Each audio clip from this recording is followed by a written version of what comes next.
welcome to this 2020 WCA Annual Conference virtual workshop. Thank you for participating in our online event. We also want to thank our annual partners and sponsors for their commitment and ongoing support of our 2020 WCA Annual Conference. Please note our virtual workshop presenters will answer questions at the end of their presentation. Be sure to type in your question in the chat or Q&A section at the bottom of your page. If you've called in, simply hit *9 to raise your hand and be unmuted by the host. Again, thank you for your participation in today's WCA Annual Conference virtual workshop. We hope you enjoyed the presentation.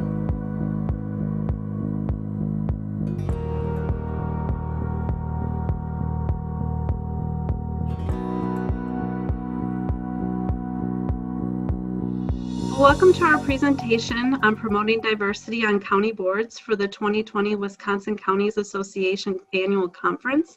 My name is Melissa Kono. I'm with the University of Wisconsin Madison Division of Extension, and I'm joined here today by our panelists, Arletta Allen from Fond du Lac City Council, Kristin White Eagle from Sauk County Board and the Ho-Chunk Nation Legislature, and Zoe Roberts, who's on the Eau Claire County Board, and I'm joined here with my colleagues Jenny Erickson and Victoria Solomon. So first off, we want to talk about what comes to mind when you think about diversity. What we mean by diversity are things like age, ability, ethnicity, gender, even skills, sexual orientation, experience, competencies, philosophies, life experiences, veteran status, race, religion, all these things. And we know from demographic data that Wisconsin is becoming more diverse in both urban and rural areas. So especially if you use this definition of diversity, we see a lot of different factors in play in local elected office. However, our local entities don't necessarily reflect that diversity or are representative of those that they serve. We've been compiling data on women who serve on local elected boards, and we have seen an increase in women in elected office from 2015 until 2019. We see that, across county boards, city councils, village boards, and town boards, we've seen increases overall. But let's put this in context. If you think about countries in the world where there's gender parity in elected officials, would you necessarily think that Rwanda, Cuba, and Bolivia are the top 3 when it comes to gender parity in elected office? Not necessarily. And where does the US rank in that? Well, we rank 76th, and we are tied with Afghanistan and Cape Verde, and that's of March of 2019. So we have a long ways to go. In Wisconsin, we rank 29th. And so while we have seen an increase in the percentage of elected seats held by women, there's more work to be done. And again, this is just calculating women in elected office. We're not accounting for, people of color that are included as well, where we also could make some strides. We've been busy compiling data about women on county boards. And you can see from this graph the different counties in Wisconsin where they have female members. Now, the darkest purple we see in Menominee County, which, still like 40 to 50% women. That's the parity range. We are interested in knowing those counties that have more women in office, some of the things that they do to encourage women and how women are seen as leaders. But even then, we are at the tops here at 50% parity. So there are still strides to be made as far as including more women in local elected office. And, one of the reasons why this is important is from our research, we've seen that diverse boards make better decisions. So boards are at their best when there's a diversity of culture, thinking, and perspective. And our country is founded on the words, we the people, and historically that has not included all people. And that's why we'd like to increase board diversity and also think about why diversity is important. So we include this funny graphic about the Feline Engagement Committee, and it's representative sometimes, I think, of our elected boards, that, you know, the people that are making the decisions on these boards aren't necessarily representative of the people that they're serving. We do know that diverse boards make better decisions, and we want people to be making decisions that, you know, are representative of the people that they serve. And would you want an outside group making decisions for you, and why not? Thanks, Melissa. I'm Jenny Erickson. I'm with Sauk County Extension, and I wanted to just kind of continue on with the theme that Melissa started. We're talking about why diverse boards are important. I think that in addition to being the fabric of our democracy, right, diverse perspectives are critical to effective governance, right? There's a number of different things to consider here, and that one is that our county boards are dealing with very complex issues, much more complex, right, than this Rubik's Cube. But when you have diverse perspectives on the board, you're much more likely to anticipate diverse issues and concerns, right? And then when, in addition to anticipating the issues, when you're drawing from a diverse set of competencies and abilities and experiences, you're much more likely to be able to address these complex issues. You may also have access to more robust networks when you're dealing with when you have a diverse board. And much like in nature, diversity in the board also builds in greater flexibility and resiliency. We're in times of like these, of COVID and our pandemic and economic downturn, the more flexibility and resiliency that we can build into boards, I think the better. Also, I think diversity on boards is important because it leads to more diversity in the workforce. And those same folks that are working in the workforce are anticipating, right, those diverse issues, and they're also working on those complex problems and bringing different competencies to them. So it's a critical piece of why diverse perspectives are so important on boards. One of the quotes that I heard that I thought was really, really powerful is this one that came from Jan Masaoka, I think is how you pronounce her name. And she said the constituents should have voices on the boards of organizations, not only as beneficiaries, but as leaders and as constituents of the organization's wider impact. Rather than seeing the organization as us serving them, we need to see our organizations as part of a constituency. So if we are to have meaningful impact, our constituents must take their rightful place at the leadership tables of our organizations. What I like about what Jan is saying here is that it's kind of, we need to tear apart this idea of us serving them and be more about how we are serving us, right? So it's all about how we are all at the table working on these issues and challenges together. So if you agree with me that diverse boards are important, there's a number of things we need to think about in terms of how are we going to recruit and maintain a diverse board. So first thing I think is important is thinking outside your current network when recruiting. And I need to back up here because you might think of yourself as a county board official and think, well, I'm not really a recruiter, but we tend to think of county board officials or other elected officials as really probably the best suited to be recruiting the next generation of local elected officials. So when a county board official or elected official may want to step away from their role and who they might think about to ask to run for their seat, or if there's an open seat on the board, we really think those elected officials are prime position to be those recruiters. So thinking outside of your current network, right, to encourage other folks to run.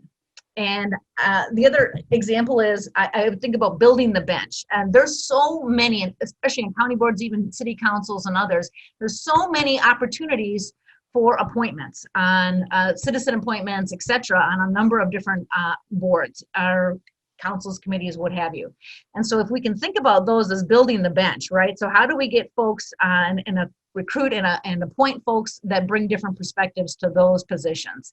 Those people who may not be comfortable running for elected office might be able to get an opportunity to kind of get their feet wet, right, in local government and start to feel, oh, this is something I might want to consider doing. So that's what I mean by building the bench. Now, it's always easy to say, well, you should think differently about how you might recruit someone, but what does thinking differently really look like? How do you really do that? And so there's been some work done recently on what actually defines or helps define an individual's leadership perspective. And those are the lenses through which folks see the world and how they see their role in the world. And I don't think there's any surprise here that things like personal experiences, your education, your work, your accomplishments impact your personal leadership perspective. Also your personal attributes, right? Values, interests, personality, also major influencer on how you see the world. And then of course, demographics, gender, ethnicity, geography, generation are important.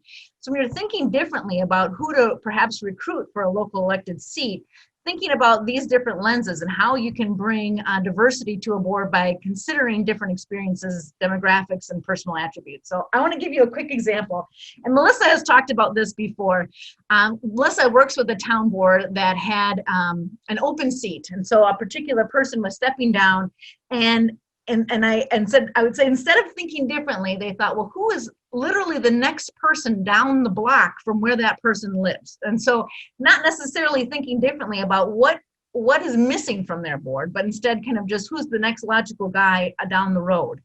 And I guess I would encourage to think about, what perspectives aren't we hearing from? Do we have a veteran on the board? How about the wife of the person next door? I don't know, but thinking differently about who we're recruiting to serve in these positions.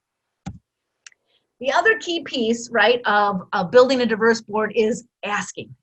Asking seems really basic, but we know that folks think about running for the first time when they have been asked to run, right? So that's a key step in making this happen. However, you might be uncomfortable perhaps asking somebody who may have may have a negative experience on a board, or who might feel like their opinions aren't necessarily going to be heard.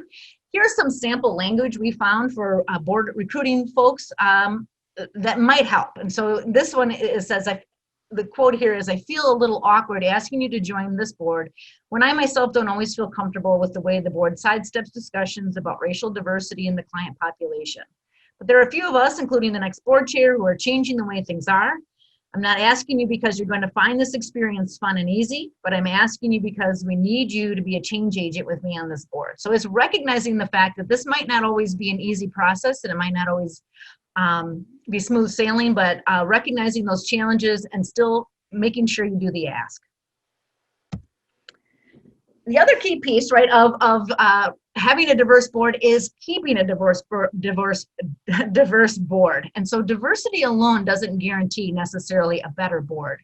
You also need to have that supportive culture, right? You want to consider how supportive your organization is in terms of, you might do a self-assessment of the board and think about, does your board integrate contrasting insights? Do they elevate different voices? Do they welcome conversations about diversity? And thinking about how your organization kind of lines up on those things. You need to have a supportive culture in order to maintain those folks that you've recruited to your board. So you might, if you're not quite where you would like to be in terms of an organizational culture, you could consider, I have a slide here on allyship. How can you be an ally to folks on the board? Allyship was defined here as an active and consistent practice of unlearning and reevaluating beliefs and actions, in which a person seeks to work in solidarity with a marginalized individual or group of people. So allyship is a verb, right? And it's about how can you support folks that are on your board already. And I have just a quick example. I'm on a board myself that is, I would say, largely male dominated. And sometimes I feel like my suggestions or comments get kind of glossed over, not necessarily heard. But there's a person on the board who I feel like is kind of an ally. And that person kind of routinely says things like, let's revisit what Jenny's idea was, or this seems to be building on what Jenny said. And I say helps to elevate some of the comments I made, and so they don't get just kind of lost in the discussion. And I really appreciate that. Now, allyship, I want to be clear, is much more than just kind of agreeing with someone or highlighting what they said. But it's an important step in making sure that you are able to support and maintain diversity on boards. With that, we have a Powerhouse Roundtable of folks that live this experience. I'm going to hand it over to Victoria to introduce our panel. Awesome. Thank you, Jenny and Melissa, for providing that great context. I'm very excited to jump into the discussion with our Powerhouse Roundtable today. We have 3 elected officials joining us. They serve at different levels of government in different parts of Wisconsin. Arletta Allen is a current council member with the City of Fond du Lac. Kristin White Eagle currently serves on both the Sauk County Board and Ho-Chunk Nation Legislature. And Zoe Roberts is currently serving on the Eau Claire County Board. With that, we're going to switch our screen so we can see everyone. And let's start out with some brief introduction. So if you can please share a bit about yourself just to kick things off. And with that, let's start with you, Arletta. Can you share a bit about yourself? Well, sure. First of all, thank you all for having me here today. My background is one that is absolutely ridiculously crazy. Many would ask me, why would I want to be a part of city council in a predominantly white community? How could that have ever happened? Well, I've been a community resident for over 30 years here in Fond du Lac. I actually grew up here in Fond du Lac, migrated from Yazoo City, Mississippi. My mother moved here with 6 children, a single mom, and migrated us here, running from my father, who was extremely abusive. So we have a little bit of a different background. I did not grow up with a silver spoon in my mouth. Today I am 39 years old. I have 4 children of my own, all boys, all African-American boys. And we reside here in the city of Fond du Lac, where I, of course, govern here as well. And I'm just very optimistic about what a community could look like when people are able to come together and really not just diversify. And people talk a lot about inclusivity, but I'm talking about getting an understanding first before you try to attempt to become inclusive. So I'm just looking forward to whatever that means for me doing my part. I felt like I wasn't doing enough, so here I am. I stepped up to the plate. Awesome. Thank you so much. We will definitely be looking at that further and talking about that more. So thank you. Kristin, can you introduce yourself a bit? Sure can. Hello, everybody. Hanat chini karagiwi, Ho-Chunk Rajara, we Pamakrenga Hingaire Naga, Makade Rajara, Kristin Whiteygoga. So I greeted you all in the Ho-Chunk language. I also stated that my Ho-Chunk name is Weepamakren, which means rainbow, and I'm usually known as Kristin White Eagle. I'm currently serving my 3rd term on the Sauk County Board, first elected in 2016. And following that, in the following year, I also decided to run for an elected position in the Ho-Chunk Nation tribal government in our legislative branch. And I'm currently still in that 4-year term as well right now as a legislator for the Ho-Chunk Nation, which is a full-time job as well. I would actually say that's almost a 24-hour job. And in addition to that, I try to use that in a way that helps support our county, helps support my county constituents. And I actually have numerous tribal members that are also sitting in the district that I serve in Sauk County. So through that, you know, my intention serving in these positions was to help build some bridges, help build some relationships, help include, you know, a population that was in the county that didn't seem to be represented at the time.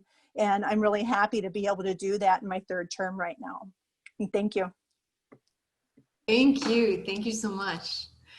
Zoe, can you introduce yourself, please? Yeah, I'm Zoe Roberts. I'm an Eau Claire County Board Supervisor. I'm still technically in my 1st term. I took an appointment initially last October and then had to turn around and run for election right after that. So that was a little odd, and I had to beat the same guy out twice actually in 6 months. I think as far as my past, anything interesting, I initially got recruited into politics. And I was kind of like, oh God, no, not me. I'm not the one that you want, but you know, it does work. And I'm starting to enjoy it, and I'm starting to realize that in the role that I have now, I'm kind of trailblazing, because as far as transgender people are concerned in the United States, there's only 30 of us in office. Well, thank you for sharing. That's actually a great sort of segue to the first part of our conversation, and that is what inspired you to run for office? What was it that got you thinking about running? And I'm going to open that up to whoever wants to share first about that. Well, I can jump right in there. The main reason and purpose for my inspiration behind running was to really give a voice to those that were underrepresented. There is a demographic here of folk that look like me, Black folks. I'll just come out and say it. And I think that's another thing, is that people are too careful in their conversation. Instead of just calling it what it is, they like to tiptoe around hard subjects and hard conversations. Just have the conversation. So here goes. My inspiration is to be the change that I want to see in a community that I love so much. I grew up here. I wanted to show other people that looked like me that they could be in positions of authority as well. I also wanted to pave the way for little Black girls that look like me as well, and little girls of color that wanted something to aspire to become, that they knew that there was no boundaries and that there was nothing stopping them from becoming who they needed to be except themselves. Now, along with that category comes a lot. There's a lot of responsibility as far as I'm concerned. You have to deal with people and their disagreements. You have to deal with people making assumptions about you just based up on exterior alone. You know, and that's been one of my most difficult issues as far as exercising and continue to stand up for what inspired me to be in office to begin with. I would say I probably get asked 8 times a day to resign. So my motivation in keeping that up front and what inspired me is what keeps me driving forward. Wow, thank you so much for sharing that. That is a lot. And I definitely want to, one of the things that we'll definitely talk about today is how to best support people once they're in office. So thank you so much for sharing that. I do want to open it up also. So Kristin and Zoe, can you share a bit about what inspired you to run? What got you thinking about that? I could jump in here. Absolutely. So as a Ho-Chunk Nation tribal member, I can say that I am the first Ho-Chunk Nation tribal member that has ever sat on the Sauk County board. And, you know, in that, when I hear words like trailblazing, and then what Arletta was speaking to, that there's just so many challenges with that type of situation as well. I just thought that it was really important to have somebody in that position that can speak to what the people, the diverse community that really is here. And it's not a new diverse community. It has always been diverse with Ho-Chunk Nation tribal members in Sauk County. In addition to that, you know, the Ho-Chunk Nation is the largest employer in the county. So why not have a Ho-Chunk Nation tribal member who absolutely has, you know, an invested interest in that business in the county, knowing what the effect is and the impact on the county for tourism and other agreements between, you know, government to government. Why not try to be a representation of that, and then overall try to increase, you know, I guess you would say the betterment of the county itself, because that is what we're doing by having other voices and other people. And the Ho-Chunk Nation in itself is called, you know, we call ourselves people of the big voice. And that is because we should be using ourselves to continually try to share, try to understand others, and try to help seek that understanding as well. So I wanted to do that in some kind of way. Thank you. Oh, Zoe? Okay, yeah, I think that as far as gaining a voice is concerned, if you don't have representation as any sort of marginalized community, without that representation, you're never going to get the change that you want or desire. Children aren't going to have somebody to look up to that's like them. So you really take on a role when you're an elected official and a marginalized person in a way that you're really kind of hopefully acting as inspiration for future generations.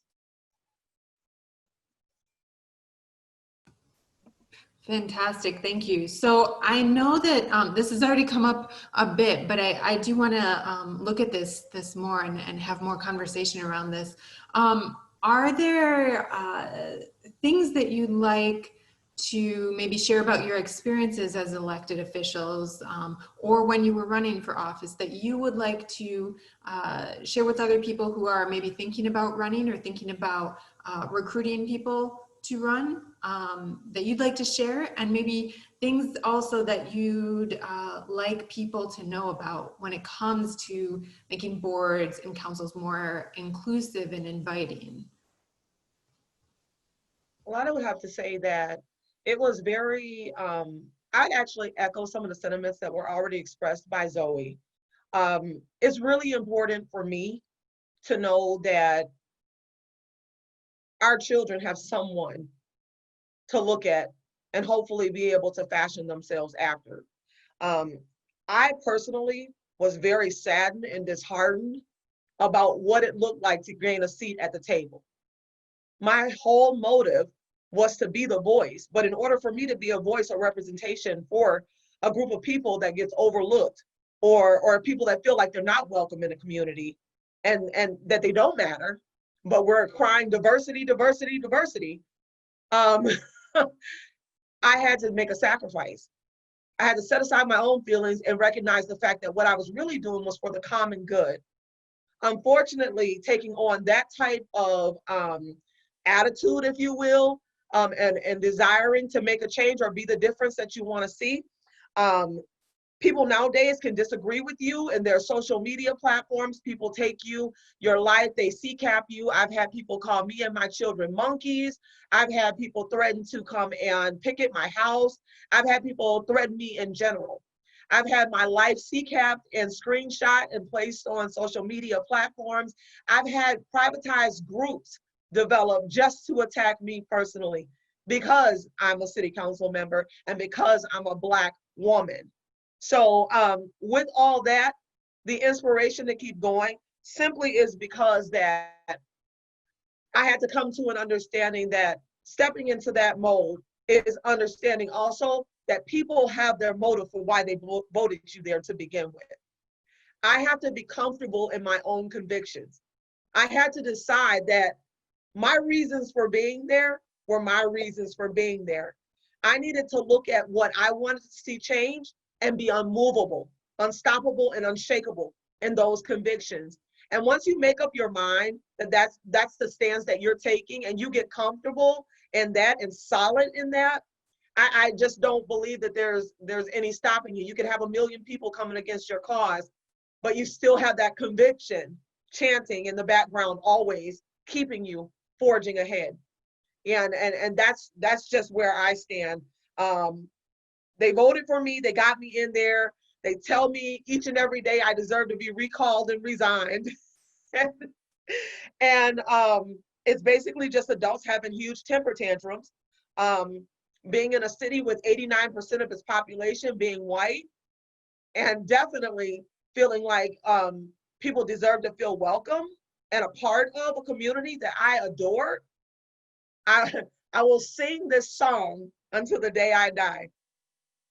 My life has purpose, and that purpose is not for myself. It's for those whom I serve.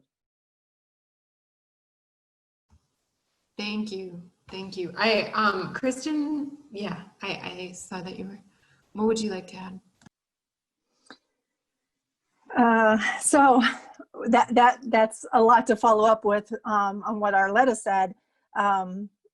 That I'm so glad that she shared that, because that is a challenge for when you're talking as far as racial differences and even cultural, for mine, that's how I feel. It is a total cultural change for our board to have not just female on there, it's a very male dominant board when I first started, but also now to have someone of the Ho-Chunk Nation there, which is a very different culture. So, I just want to say thank you, Arletta, for sharing that, because more people do need to hear that. It's not just hard to be a female. and that diversity there, you know, brings great things to any organization, but also to share different cultures as well. And what we were saying at the beginning, what makes a cultural and diverse organization is a lot of different factors. And for me too, you know, we're always taught that we need to keep looking ahead and we need to look at that future. So through that, and what I'm hearing too is, you know, when you have your children and when you're a female, and that's everything. You're always looking ahead, and that's the same type of perspective that I see many of my women colleagues are always trying to do as well. You're looking at that future and trying to plan and make the best type of environment for those people. And that's the same thing. You know, you can relate that to whatever you're doing. And that's something that women really, really kind of bring, is that nurturing, because we are trying to think ahead and we are trying to make better communities, because that's how we are as women. And it's true and it's natural. So, you know, I feel really comfortable in that. That is something that traditionally a lot of tribal governments are always trying to look ahead towards and plan for that future. You don't just think of right now, but all the decisions that you make are towards looking at the future and looking at the sustainability of what you can do to set in place now what can make things better in the future. So, you know, I try to look at that as well. And when people ask me, how do you like your job being an elected official, you know, or being a politician? And I really don't ever call myself a politician, which, you know, some people laugh at and balk at. They're like, yeah, you're a politician. I do see it as we're all working together. You know, I'm placed in this position right now and elected by people, just like Arletta said. There's going to be those that totally oppose everything I say, and we're going to have various opinions. And that's all about coming together and at least trying to find some kind of common ground. And that's what I try to do. And there's going to be times, absolutely, you can't do that. You absolutely cannot. But even those that aren't in favor of what you're doing and just want to keep pulling you down, just like Arletta was saying, there are those that want you to do the work that you're doing. And you have to continue and remember that you're also serving them as well. So I try to focus on that and try to bring that kind of focus on everything I do. Thank you. So based off of this conversation, oh, sorry, Zoe, would you like to add? No, it's okay. Go ahead. Okay, well, what I think would be great also to, like, I'd like to discuss this a bit. What would you like to see change to make being an elected official more welcoming? What changes would you like to see? Because the people who will be watching this recording may already be in elected office. So what are ways that you'd like to see changes? What are opportunities or possibilities for positive change? Can I lead that one off real quick? I mean, I think I have a simple answer. I think that whenever marginalized people get involved again, we're new. And I think the simple answer is don't be afraid, and don't be afraid to embrace change and new opinions and new ideas. Thank you. Arletta, did you? Yeah. Yes, I actually would like once again to agree with Zoe. I appreciate that response a lot, because I think people just are not willing to have those tough conversations. And I know you've heard me speak on that before. People like to tiptoe because they like to be comfortable. People like to feel good in every aspect. And the truth of the matter is that life is not pretty all the time. So we just got to come out our bag and do what we need to do. I wrote down like 3 different things that I like to see, just based upon what you kind of sent me in advance. And to sum up some of the recommendations that I made was communication, action, your ask, but also your monitoring to follow up. So find out what diversity and inclusion means to the boards that you sit on. Have that tough conversation. Discuss what happens if there's a conflict in difference of opinion, attitude, or approaches. And then I feel that etiquette is extremely important. It's important that you have respect for those that you serve amongst. So there's nothing wrong with someone having a difference of opinion than yours. Great things have come from opposed viewpoints, you know, and we talked about that measure of meeting in the middle somewhere and coming with a resolution that works kind of for everybody. There's nothing wrong with having those tough conversations, but the action happens when you put your money where your mouth is. You have got to stop sitting in rooms talking about stuff, but not being about it.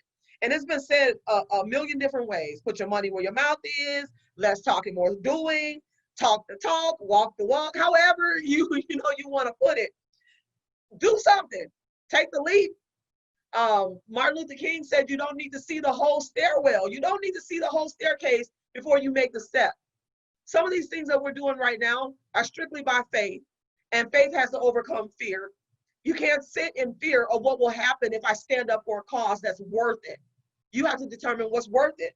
And I believe that hearing from all viewpoints on any given board and creating that creativity and innovation that happens when a group of diverse people come together, it's worth its weight in gold and then some. And lastly, don't be afraid to follow up and measure what your actual action has produced. I'm a big, huge fan of SMART goals. Let's write this thing out and let's tackle it with an action plan. Shoot, how many people have you talked to in the community that you see would be great people to invite, to your board or encourage to want to run for city council? Every time you make a post, they're avid in giving their response. Hey, have you ever considered running for council? And not all the time just considering their background, but understanding the fact that people want to be heard. And it's really, really important. So I think that if we keep the communication lines open, we start to have these tough conversations, we start to ask the tough questions, we start to get comfortable and okay with other people having diverse opinions, and our attitude changes about creating a climate where people can feel comfortable giving those opinions, then we'll have measurable change in place, and then we'll see the difference that we want to see. It's really simple. We as humans make things difficult. Awesome. Thank you so much. Kristin, is there anything that you'd like to add? This is more to trying to encourage others, correct? And encourage them to stay in line with what they think. I never ever had a goal of becoming in an elected position, never ever. And I want to stress that. So there are so many out there, just like we're hearing, that could, I'm sitting on my third term. Did I ever think that was going to happen? Absolutely not. But I'm enjoying it. I'm going to keep doing the job that I was elected to do, and I'm going to try and be that voice. And I think that a lot of people need to understand that this doesn't have to be some kind of lifetime goal that somebody had in order to be in this type of position. You don't have to be someone who was always outspoken or always presenting their viewpoints either. There's a lot of people out there that would be perfectly fitting for these types of positions if they have a passion to help, if they have a passion to do something great, if they have a passion to want things better. That's what you need, is to hold that passion behind you. And that's the supporting factor, good and bad. People ask me, how much do you like your job and how is it? And I say, you know what? This job is so hard and it's so easy when you're doing what you like to do. So we hear that, and that can be cliche, but that is a big factor, because when you hear all the challenges you have, and it can be very heated and emotional challenge that you're going to have, you really need to stick to your convictions and have that passion for what you do. That would be my encouragement to others. That is awesome. Huge thank you all. Huge thank you, Arletta, Kristin, and Zoe, for joining us in this conversation, for sharing your perspectives, wisdom, and experience. This is, I know I've enjoyed this a lot, and I'm sure everyone listening will definitely enjoy this as well. I'm going to hand this over to Jenny for some closing remarks. Well, it is difficult to sum up a conversation like we had. It was really powerful, and I really thank you for sharing your personal experiences. That is, I really appreciate that. I heard a lot of really strong ideas that come out today. So I really like the pieces about the people want to be heard, right? And that there is a lot around wanting to change the future, and how can we create a space where other people that look like us are represented, and we have a role, there's a role for them, and they can see themselves in these types of positions. So I thought that was really powerful, right? Giving voice to the underrepresented is what I heard. I also heard a little bit about that having diverse voices brings a stronger community, right? And we need to have difficult conversations. We need to have etiquette about it, right? We need to respect each other, but it is okay to have different perspectives. And it makes us much stronger as a community to bring those diverse perspectives together.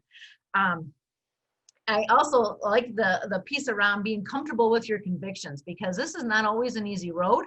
It is not something that there's going to be real challenges, and having that kind of courage of convictions, that ability to say, I know why I'm here and what I'm here to do, and I'm going to carry that forward. And so I thought those are some of the powerful messages that you ladies shared with us today. So thank you so much for your time.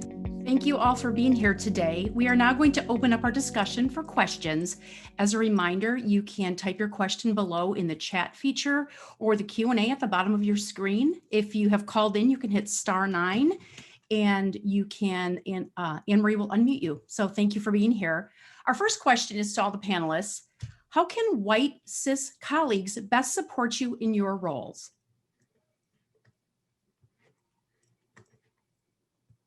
Who would like to take that first? I want to defer to Arletta, because she's the only elected official on the panel. So I don't know if you want to start, Arletta. Hi there, everybody. I always like to speak first. That's just how I roll. So could you indeed repeat the question for me, please? Sure. How can white cis colleagues best support you in your role?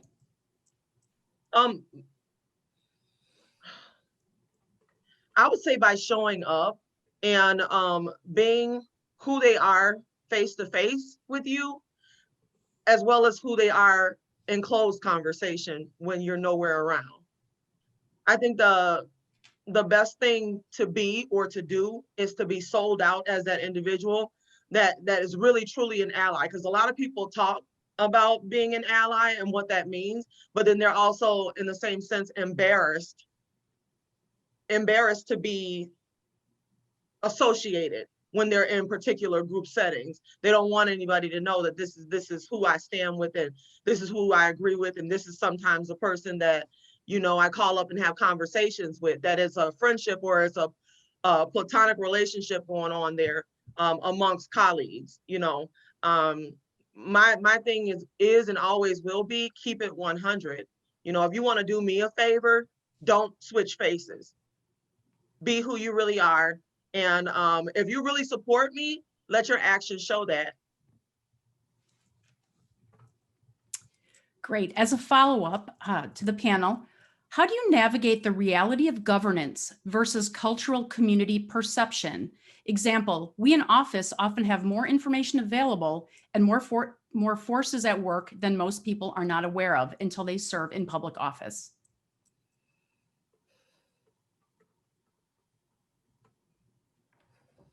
Did you want me to continue to talk? Why don't you lead off, Arletta? Okay. I would say that being who you are in regards to your public profile, and when you're interacting, in other words, governing amongst citizens, you also have to walk a fine line, because I'm the type of person, the type of culture that I come from, people automatically feel like we're family when we meet. So people are very quick to cross individual lines. There's a lot of things that happen behind closed doors, in closed meetings, and things that I'm sworn to secrecy for that I can't share. So I can't openly tell you that this is what's happening behind the scenes. All I can say is that I'm actively working towards this particular goal. I keep myself open to the point where I'm approachable, where it doesn't seem like I'm afar off. One of the ways that I obtain that balance or keep that balance is by always utilizing my social media platforms and things like that, so that people feel like I'm always accessible. I get back to them in a reasonable time frame, but I keep myself accessible so that they feel like they can touch me. And for me, that gains the trustworthiness of those that you serve. Because in the end, like I said, I really speak from a perspective of being there for the underrepresented and being the voice of those that are underrepresented. And in order for me to do that is I have to stay connected to that community base.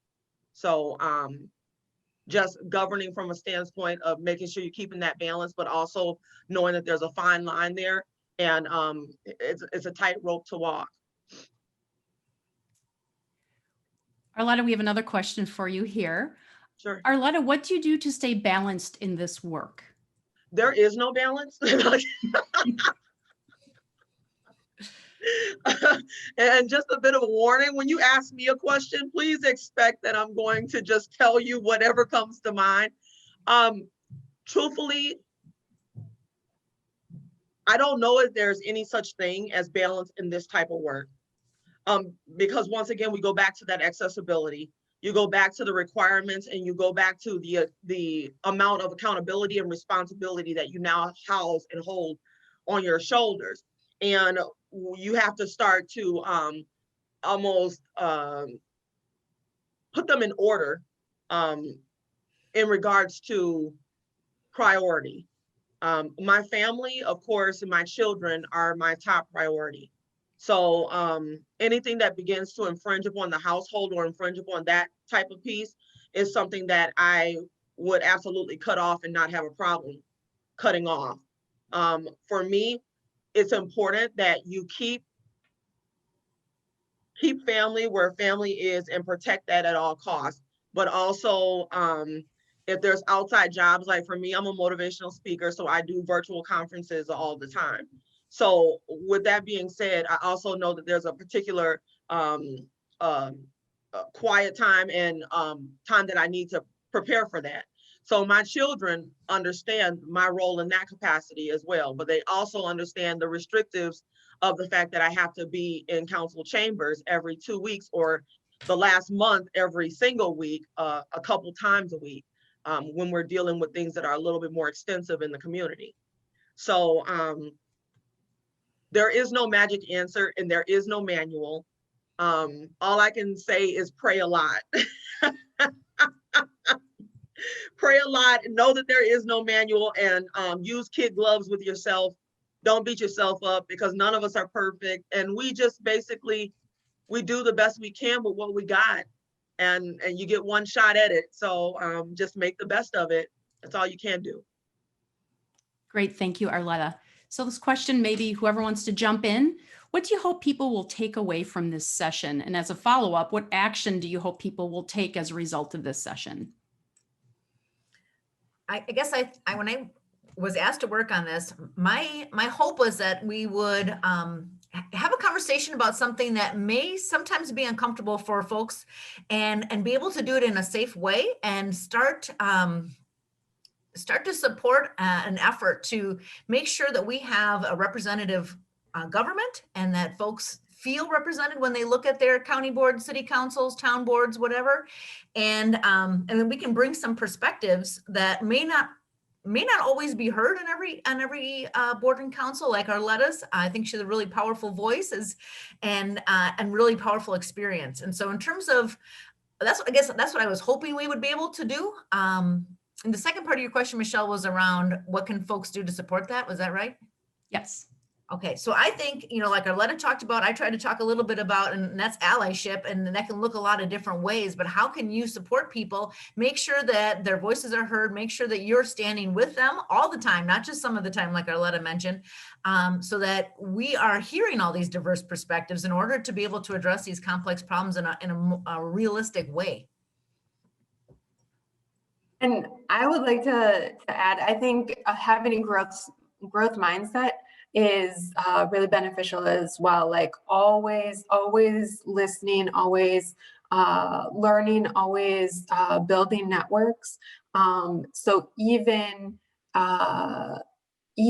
if, so me personally, I am connecting with a lot of Latino neighbors to learn more about needs in the Latino community in Greene County, right? And so I think consistently learning from different networks is also really beneficial. Expanding the network, I think recruiting is a big piece of it. And then also just promoting civility and being welcoming and authentic are really key pieces. All right, jumping to our next question here. Thank Michelle, you, Pam. before you go Oh, I'm on, sorry, Arletta, go ahead. No, that's okay. I just wanted to say that if I were to have people walk away with anything from me just being involved at all, it would be to push authenticity to the forefront. Be who you really are, stand on it, and stand on your personal convictions. But also, the call to action would be make the ask. A lot of times people, like myself, I had a colleague that is the reason why I'm on city council, because he sowed the seed. He called me up one day and asked if we could have a lunch date and asked me what my concerns were in the community and if I ever considered or even thought about it. And actually I had not. You know, politics and being in local government was not on my list of things to do. However, when I thought about the impact of what my face and my voice could do to a setting that is not diversified, that does not have several different perspectives, where there is no Latino or Latina representation or African American Black person representation, where the whole board is just white folks and most of them old white men, then how can I mean, you got to figure out how to get a seat at the table. And a lot of times it's just making your ask. Don't be afraid to open your mouth and approach people. Ask them what they think. That's been my greatest win. So call to action would be just ask.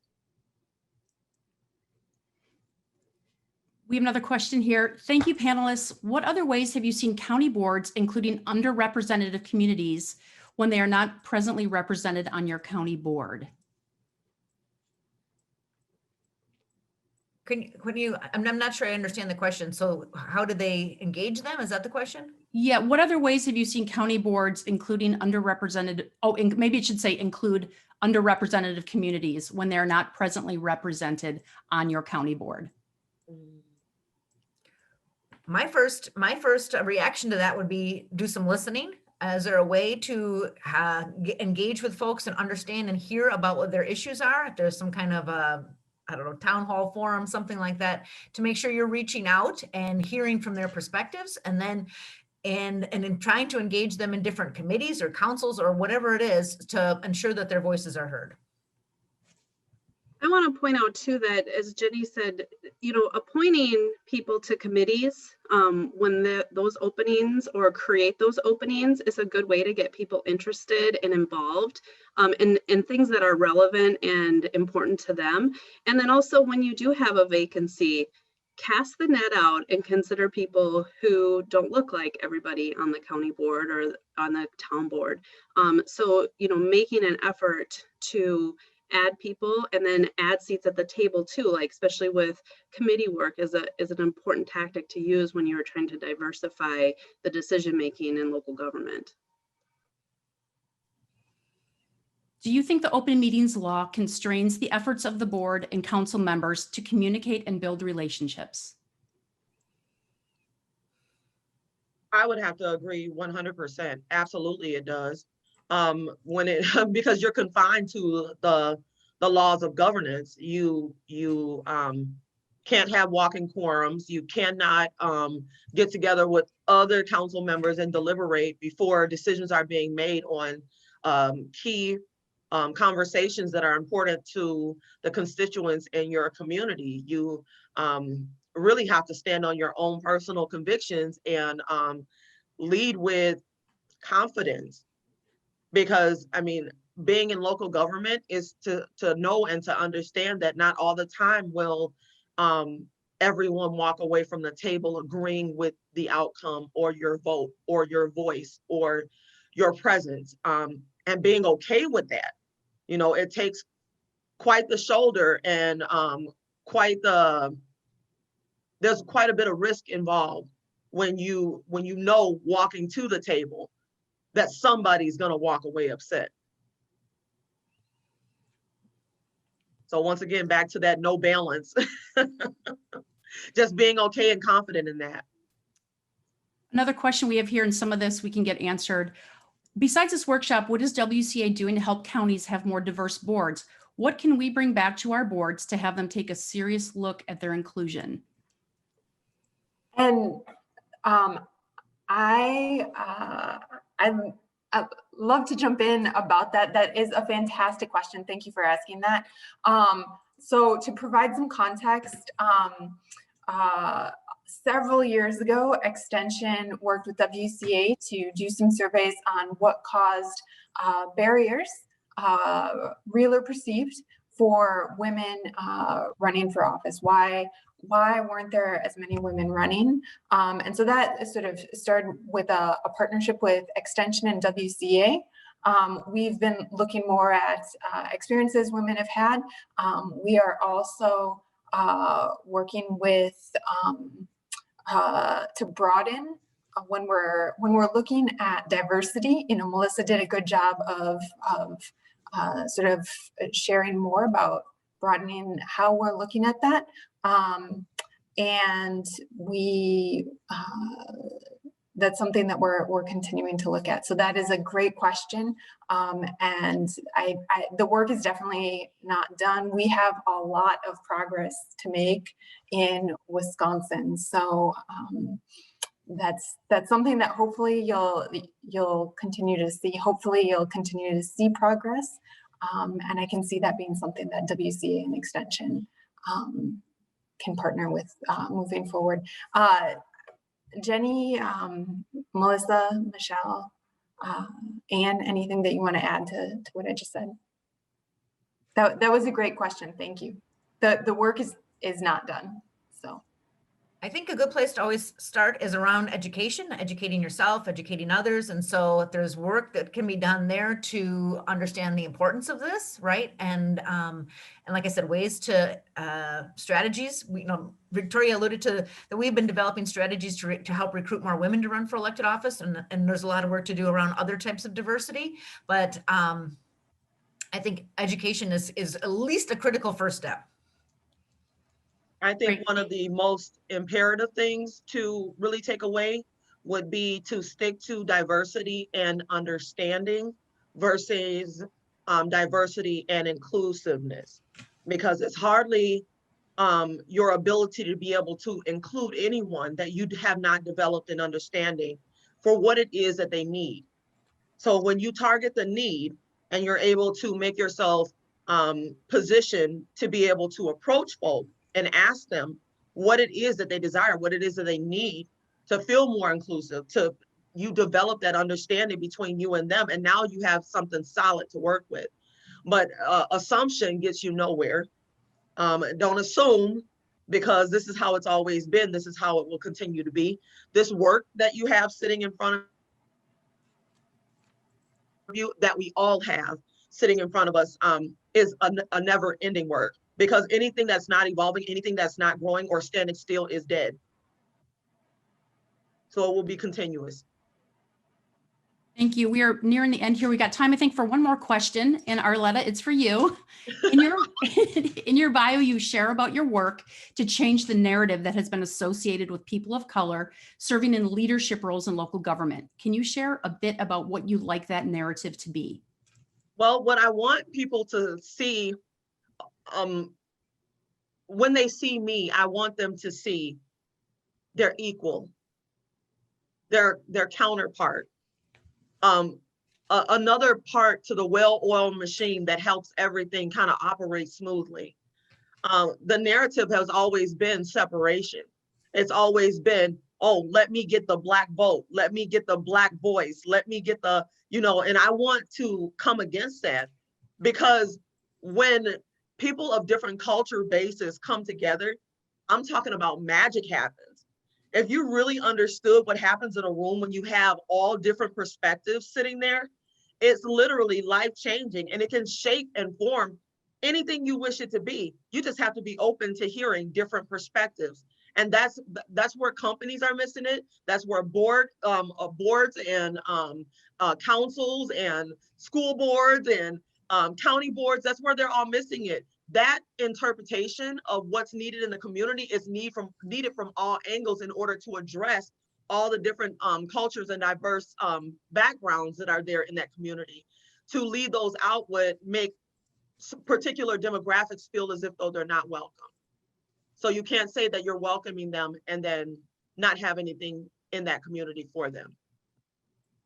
Thank you, Arletta. We have one more quick question, then we're going to wrap this up for everybody. I know of organizations that help folks get elected, but are there organizations that help people lead in racial justice and social justice once they get into office? That is a good question. One I'm not familiar with. I don't know. Arletta, are you aware of anything? No, there was Fit Oshkosh that kind of worked for like racial equity and social justices and things like that. And the person who used to be the director and also one of the co-founders of Fit Oshkosh, they actually dissolved the company. So she doesn't do that work anymore. However, she's a close colleague of mine. And if I have questions in that arena, I do have her there as a person that I can kind of lean on and ask those tough questions too. I think there are tons of organizations that work in social justice. I'm not sure that they are specifically related to folks serving in elected office, but I think the lessons and the I'll say activities that those groups are involved in would definitely benefit folks in office as well. So I don't think there is necessarily a single entity focused on that one sliver, but definitely tons of other organizations that work on these issues all the time.